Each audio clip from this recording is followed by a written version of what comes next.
Hey y'all, what's up? My name is Tom Mizzle. You watch my channel, Mr. 14, and I'm here doing a review of To Have and To Hold, Charlotte, Season 1, Episode 8. Alright, so it continue what happened, continue off from last week. But before I continue on the Josh, Peter, Elaine, and Juliana story, then we go into David Tayali. Alright, so during the party, after the whole debacle between those people, I will explain that later. David Tayali announced to the group that they will be separating, and they came to terms together. They mutually agreed that this was going to be happening, but they said they still going to be a united front. They still will be co-parenting, and they still going to do what they best as they can for the children, and also still be on the same page and be mature, be friendly, and just move on. But at the same time, we going on the separation, and we just want y'all support and supporting us to be there for us, and then just to make sure that we okay and that you support our decision. Basically, that's what it is. They made the decision, and that's it. So Christina said, "I knew it. I knew it. That nested face was crazy. I knew it was gonna happen." Elaine feel like they should have just continued to work on each other. She disappointed that they just decided to give up. They want them to freaking continue to work it out, and I don't know, I kind of agree with Elaine. I do want them to work it out. I don't know. I do feel like Tayana and David could make it work. But I understand that it may be some things that just can't work it out. It just they under the rope and realize it's better cut the ties now and they continue on moving forward. But I have high hopes. I don't know. I have hope is one day they say, you know what, we want to say, let's make it work to be together. And I'll be so happy if I hear that news. I'll be so happy for David Tayani if they say by the season finale, they say, you know what, we're going to stay together. We're not going to separate. And I was like, all right. But if they do decide it, hopefully that they will be good and they will become better and they'll be good, the best that they could be for their children. And that's all you can ask for. And I just hope that your friends can support both of them equally with them going through the separation. Alright? Alright, that's that. But later on, they talk about some ground rules. Because, yes, your separation, you're not legally divorced yet. They're just separating. But it still needs to be some ground rules. Because you got children together and stuff like that. So they said, dating, they have to be okay with each other dating some other people. They're going to realize it's going to be kind of crazy. It's going to be kind of like, what's the word to say?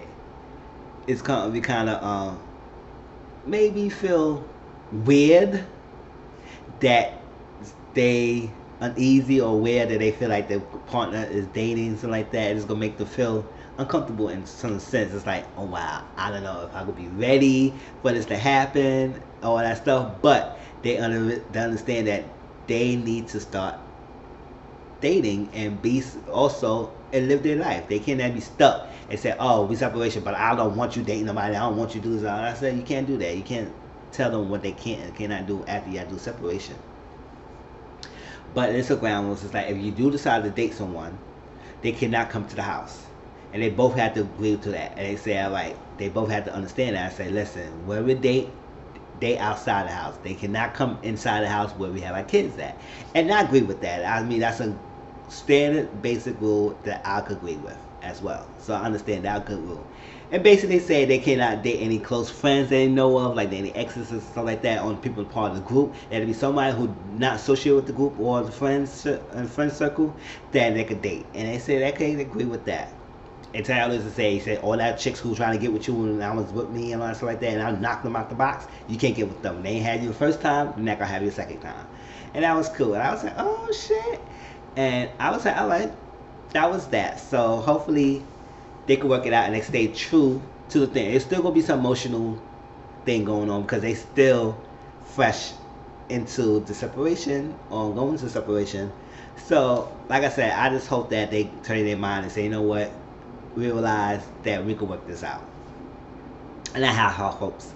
And I know I'm not the only one who believes that David Tayali can work it out. That's how I believe so. But I just understand that if it doesn't and they cannot do it, then I will support them no matter what, and then hopefully they will be best selves in a positive way for themselves individually and towards their children. That's what I would say. All right, so Ursula Clinton took, sorry, Elaine and Yandrick to the country where she gonna be potentially working at, and it's like they live in the city of Charlotte. To go from the city of Charlotte to a country is totally different. You gotta have that mindset to be in the country. Now, I tried the country life before, and it's not for me. I can't. I'm too much a city person to do the country life. Especially you gotta have a car, all that stuff and everything. Fine. I would do suburban, mix a little bit of country, and with the not too far from the city, so I can go to the city, enjoy the city life, as well as live in the country, a little bit in my little area. But I can't do too country, where you have to travel far just to get to a cafe or a store or whatever, a mall, everything like that. So I can't do that. But Ursula said she got her mind set and doing. So you know what?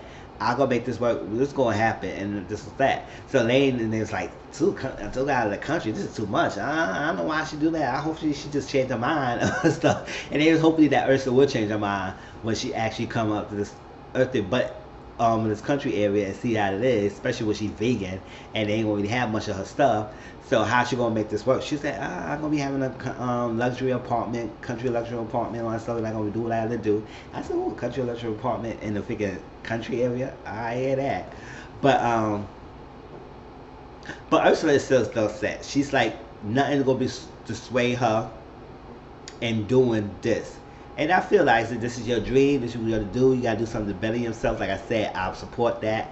You need to better yourself. But Clinton was like, "Oh, this is too much. This is too out of the country. I really don't want my wife to go this far and do this." I was very comfortable, and I ain't want to think that I was put in a position that she was too predictable. That's who she is. I never put that responsibility. I was never that dominant to make her feel like she was very predictable and she had to do something different. But that's who she become. That's who she was always. I said, nah. So I was like, ooh, what are you trying to say? So Ursula was like, hold up, where's this coming from? Because first you was making steps in the right direction when you were supporting me. Now you backtracking your statement before. So I feel the same way as Ursula. I understand that where Clinton's coming from, like, it's too far. I could be with my wife like that. I don't want her to do this, and she don't really have to do this. But I understand Ursula wants this for herself. Like I said, it's her self-fulfillment. She don't want to go get older and regret that she haven't done anything in her life after she did what she's supposed to do. Now it's just something for her. So support her. So Ursula say, listen, I'm going to do this and I'm going to continue doing it. It's my growth, it's my responsibility, it's my thing, it's my opportunity, and I'm going to do it. So instead of me trying to convince you to get on board with me, I'm going to do what I have to do, and then you go follow along for pursuit. I said, go ahead, Ursula, shit. And he said he got nothing to say about that. She said, you got nothing to say. And I said, I love Ursula. Ursula, I love you, girl. You tell it how it is.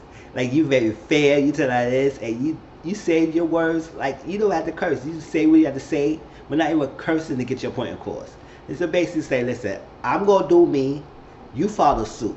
If since you don't want to be this, not supported right now, I'm going to continue on to do it, and let's go let you follow pursuit, because I'm not going to try to convince you that is what I need to do.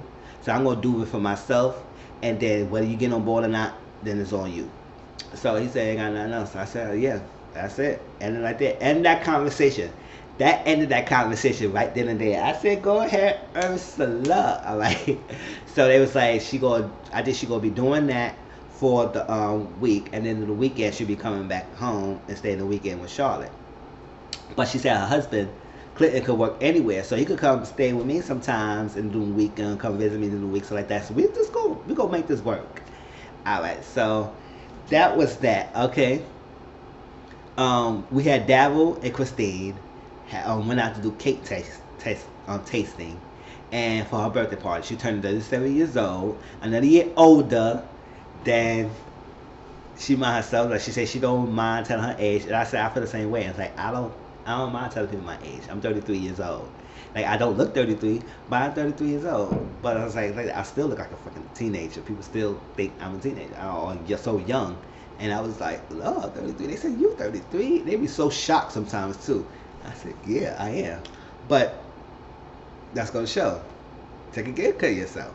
It's like that. You know, black on crack. It's like we stay forever young, right? But Christine said she was sitting down. It's her birthday party. Dad was planning it, but it's still under my supervision when I want all that stuff. So it's gonna be a nice little venue. But she want the demons to dress like dress like her. Like you know how she dressed, like she like to be revealing, form fitting clothing, titties popping and stuff like that, body outfits, cute. How Christine dresses, y'all should be like that. So I was like, hey, go ahead. So that's a good thing.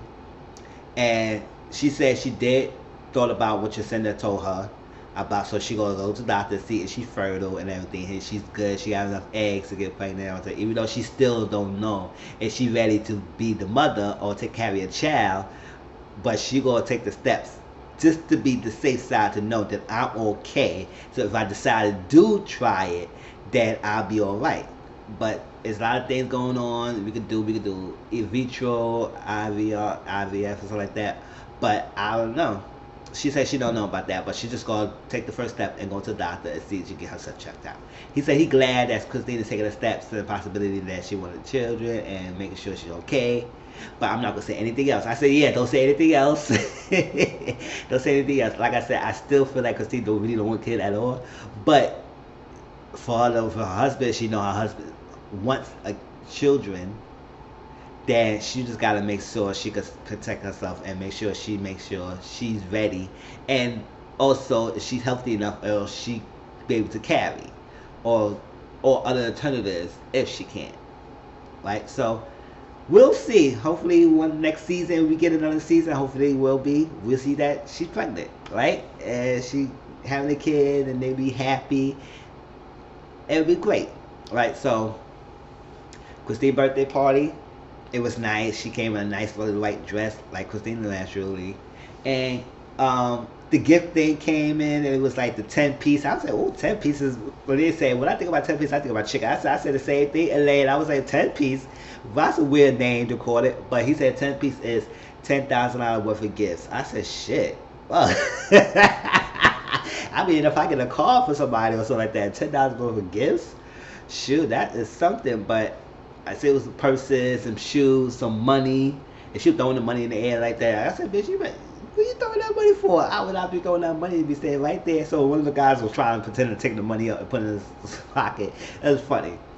But that was that. All right, so we did get a small scene that Juliana met with her lawyer, Sally, and she said she gonna drop Josh's last name and just be Juliana Gutierrez. So I said, oh, hey, go ahead, girl. Sure, do what you gotta do. So she said doing that is be her first step into moving on forward, because she realized that holding his last name was something that she was holding on to, the possibility to prove herself that she was his wife and to prove people that she was his wife and all that stuff. But now she realized, you know what? I need to have self-love, self-worth, and my individuality to be me. And she said her kids is good, Josh and Peter is good. Now she didn't realize that she gotta make herself good. And I just realized that's what you need to do, Juliana. You need to realize that you have a value. You have something outside of Peter and Josh. You always gonna love them. They always gonna be this family dynamic. Y'all always gonna be a family no matter what. And it's different. But now you need to do you. And not focus so much on that. So dropping the last name is the first step. I'm all for it. Drop that last name, then you can move on, do things outside of them, go to your own events, have a little boo thing, do that, go, Juliana. I'm rooting for you, girl. I'm rooting for you. All right. So that was that. So the lawyer said, I know at first you didn't want to do it. Now while you making things, and she explained to us like it's ready, it's time. And yes, I was not considered, I was like floppy with it, but now I'm very, she is convinced that she will do that. She said Josh and Peter don't know that she is doing it, but Josh did talk to her, ask her, it's like, listen, maybe you should drop my last name and that will give you better, or to move forward, to move on. So she took that to heart and know what she said. She realized she gonna move forward for that, so drop her last name. So I'm proud for you. All right, so the Josh, Peter, Juliana, Elaine thing. All right, so the episode started with the end of last week when it was going at it. Josh and Elaine was going at it a little bit. He was like, hold up, let me talk. She said, no, you ain't gonna clap for me. You gonna clap for me because I ain't done over. You gonna clap for me. You gonna respect me. So that was that. And come to the point, it was too much. And basically said, he's saying that you trying to program my man to say this, all that stuff, and you need to do this. Basically, Elaine was just sticking up for Peter because what Peter was telling her behind closed doors, the frustration and stuff he vented to her. But Elaine took what he said and amplified it because she was drinking a lot, and when she drinks, she does get overboard. She becomes a little bit extra. So she was coming hard at Juliana and everything. Yes, I do feel Ursula feel the same way too. She said, I kind of agree with you, Elaine, about that. I really want no Clinton ex to come around when I'm with my group of friends to be always around and doing things where we have an intimate group couple standing. So I wouldn't be comfortable her being there. So inviting her is not the right idea. But your approach was off, and I feel the same way. Elaine, you was not wrong too much of what you were saying. It was about your approach and delivery to Juliana, towards Juliana, and about the situation was really out of line and out of hand. Because I would say you didn't have to approach the girl like that. At the end of the day, Ty invited her. Yes, I understand that. Yes, it's a couple's thing, and Juliana needs to realize she needs to not come around so much. So after all that came about, freaking Peter went outside to talk to Juliana because Juliana started crying, and Christine and Tyler do like that, and Tyler do feel like that Elaine went too far. She was crossing the line with that little situation. I said yes, Peter talked to you as a friend, but maybe you shouldn't have to take it upon yourself. You were sticking up for your friend and everything, but at the same time, you shouldn't have to come out of Juliana like that. Your approach with delivery was wrong. You should have just say something different, or said pull her to the side in private conversation without the front of the group and have this conversation with her. So Peter and Juliana finally talked, and they really come to understand it. She said, you know what, you're right, because Juliana do met his group of friends through him and through them. So it do feel kind of weird that she always around, and they do a couple thing, and it's supposed to be a group of friends. So we are family. And if I know the people know that y'all a couple, so that's what it is. Y'all a couple, but we are a family, which is true. But family don't always have to hang out with each other, because he said, I have a brother, we family, but I don't always go hang out with his group of friends and all that stuff. He don't know my group of friends, so that's how it is. And it basically comes to the understanding that how it is. She said, you know, you're right. I don't want to keep opposing when you know you have a group of friends and I'm going to do you. So, and we'll do better. So that's how it was. That was a grown up conversation that they had, understanding. So, later on, Peter, Josh, and Juliana talked, and she said she had things she needed to work on herself, and she's not ready to tell y'all about them things yet, but she needs to work on herself. But she did realize that Elaine was a bulldozer. She was doing way too much on her stuff, and it was too much for her to come at me, because you was feeding her stuff, and she took what you was saying, amplified it. Yes, you're not responsible, but you did feed us information that she will use against, and he didn't like that. So he said he will not say anything else, any personal problems and stuff. I want to say that to my friends, and that's how I feel. Sometimes you keep your problems to yourself unless it's dangerous, when it affects your livelihood or your life. If they hurting you, harming you, and your life is in jeopardy, then you say something. But other than that, if it's nothing too small and minimal that you have to work it out, then don't have too many people in your business, because then they're gonna start putting too many opinions and stuff, and they're gonna affect your relationship. So, and that's how it is. And they're gonna have opinion. They're gonna cause problems in your relationship with your partner, your spouse, because you'll feel that you're not saying nothing. They feel like you should say something. You fed this information, then why are you not defending yourself? So, I understand that. So, they went to the party bus. That came and got them. And Yandrick asked, is Juliana coming? Because Juliana and Christina are friends. They had a problem with Juliana coming at the Sayali thing, because I had invited her. So they was like, is Juliana coming? He just asked a simple question. Baby, Lady, and Josh went at it. They was going back and forth, back and forth. He said, oh, I'm glad you grown. She said, what you talking about grown? I know I was been grown. When you trying to come around? Oh, and we're going back and forth, back and forth. He said, damn. Yandrick said, I just asked a simple question. Is she coming? She said, obviously she will probably come. So she was there. And Christine asked Josh and Peter what happened. They told her, Elaine heard her mouth or heard something about her. She came out, she said, what's going on? What happened? And they discussed, they're trying to rehash the events of that bus to Christine. And they was going back and forth again, and then it seemed like it gonna continue on next week. I said, oh, okay, this continuous saga going on, y'all.